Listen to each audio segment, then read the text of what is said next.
Okay, Mr. Robbins back here. I'm going to teach you today a little bit about sanding here. And we're going to start with, after we cut our pieces out yesterday, I'm going to show you how to sand it down smooth. The first thing I'm going to do is show you how, when you have a lot of material to take off, maybe you didn't cut as close to your line as you wanted, and I'm going to have to take a lot of material off. And if I just start sanding this corner to take that much off, that would be a lot to have to sand off. So we're going to use a file to do it. Now, one thing you have to look at is the grain of the wood. The lines on the wood are running this way. So I don't want to use the file this way because it'll splinter out this wood back here. So I want to put it in the vise so it'll and file it down this direction so it pushes the wood down into there. And the first thing I'm going to do is put it in the vise here. It's called a bench vise. I'm going to tighten that down there. Then I'm going to take a half round file. And I have two half round files here. One is a very coarse, takes off a lot of material. The other one is a lot finer, more like sandpaper, really. And then I'm going to show you how to use the sandpaper. But first, you want to take the file here, and we're going to take this, and we're just going to take it and push it across there, okay? And to make it angle, now if I keep it straight like that, it's going to be, and every once in a while you want to push the edges like that in, but I'm removing material, and you actually are only going that direction to take some of the material off there. So I'm going to use that to take off more material. Again, putting a little bit of angle here once in a while too, so it doesn't splinter out there. And go back and forth here. And like I said, this is taking off a lot of material. It takes a long time for you to do this with sandpaper. So we use a rough file. Keep angling it, file rounding it. And it's work. Nobody said sanding wasn't work. Sanding is hard work. Nobody said it's going to come off real easy. So. Okay, and I'm going to show you now that I've got it down close to the line, not past the line, but close to the line here. Now I've got that rounded off, and hopefully you can see that right there. Now I can go and start using either a finer file, which is a finer half round file here. Actually, this is really too fine. I'm going to just go ahead and start do that along the edges so it doesn't splinter out. I'm going to start using the sandpaper now, and hopefully you can see the difference in the sandpaper. This is a rougher sandpaper. This is 80 grit. The smaller the number, the rougher the sandpaper. So this is 80 grit. This is 120 grit, and that means just the size of the sanding pebbles that are on the sandpaper. We want to use this first, and then we'll use this to finish up. So we fold this over. I usually fold it in quarters.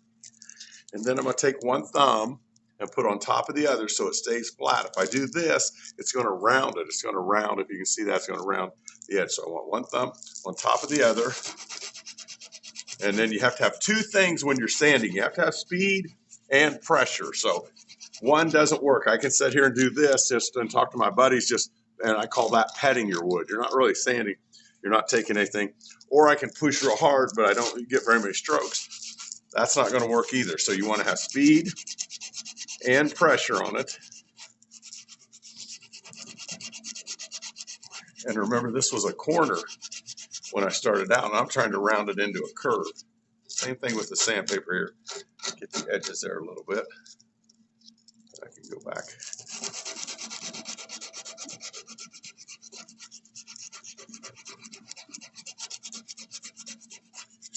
Okay, and after I get it down pretty smooth with the rough sandpaper, and it takes a while. Sanding takes a while. I would rather you stand up and put pressure on it than sit down and just pet it. So, like I said, sanding is work. It's not, nobody said that was easy. We're going to fold the finer sandpaper, the 120, the finishing sandpaper, to finish up this corner here. One thumb on top of the other. If I put two thumbs together like this, it doesn't put enough pressure right in the middle there, okay? So that's why we put one thumb on top of the other to make it flat. We want to keep the wood flat. We don't want to round these corners, round it off. We want to keep it nice and square there. And you can see sandpaper coming off. And then if you guys were here, I could show you how smooth it is, but since you're not, you're just going to have to take my word for it. That see, you can see the grain coming across there. It's nice and smooth and so forth. Now, a lot of times you're not dealing with that big a piece of wood. What we cut out here yesterday, this little thing, there's some places that are hard to get into. So sometimes we're going to put it in here.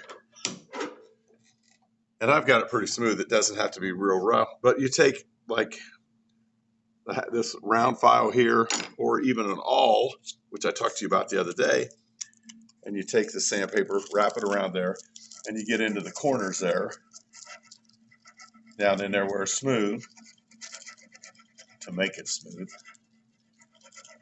Now the flat parts, I can do like this, one thumb on top of the other.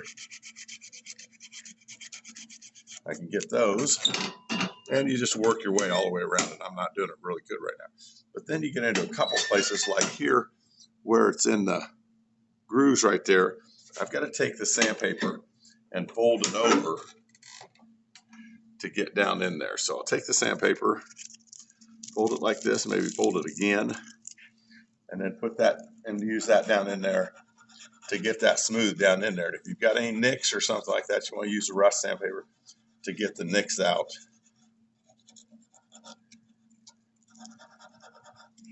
Down in here. And like I say, you just work it all the way around this object or whatever it is you're sanding to make it nice and smooth. And then you finish it up with the fine sandpaper. And if I take my finger and go like that and it catches, it means you've got a groove in there, but it's not catching on that right now. So that's pretty good. And then down in this little tight corner there, we're going to sand that. And like I said, you can wrap the sandpaper around a pencil, you can wrap the sandpaper around it all, whatever you need to do to get that all nice and smooth.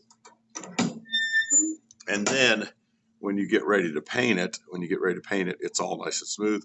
We can take this, sand the lines off then, so we don't go past our lines. That's why we don't cut our lines. Then we can take and sand our lines off that we put on there with pencil.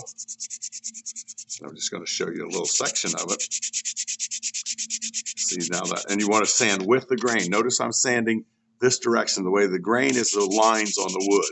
You want to go that way. If you go this way, you put scratches across there that are hard to get out, and they show up when you're either staining or painting. But I've got that off pretty good on this side here, and then I would do the rest of it.